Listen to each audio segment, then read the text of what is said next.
हम T20 world cup के हवाले से बात करेंगे, जिसके हवाले से अभी तक बांग्लादेश का तो फैसला हो चुका है और पाकिस्तान का जो फैसला है वो पीर या कहा जा रहा है कि जुमे के रोज़ हो जाएगा कि पाकिस्तान इस इवेंट का हिस्सा बनेगा या नहीं।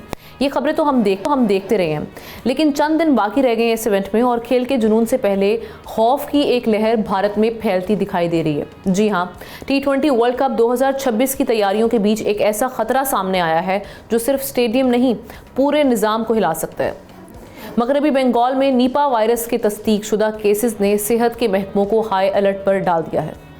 2 नर्सेज और 1 डॉक्टर समेत मुतासर अफराद की हालत नाजुक बताई जा रही है और ये तादाद 100 से हम देख रहे हैं कि क्रॉस कर चुकी है, जबकि दर्जनों अफराद क्वारंटीन में जा चुकी हैं। ये वो वायरस है नाजरीन जिसकी शरह अमवात कोरोना से कहीं ज़्यादा ख़तरनाक समझी जाती है। हुकाम खुद मान रहे हैं कि वायरस का फैलाव का जरिया और तरीका अभी तक वाज़ेह नहीं। वर्ल्ड कप शुरू होने में चंद दिन बाकी हैं और सवालात लॉजिस्टिक्स, सिक्योरिटी और खिलाड़ियों की हिफाजत पर उठने लगे हैं। ना कोई वैक्सीन, ना कोई मखसूस इलाज, सिर्फ एहतियात और खदशात। क्या खेल का ये आलमी मेला सेहत के इस खतरे का मुकाबला कर पाएगा? ये सवाल पर मौजूद है।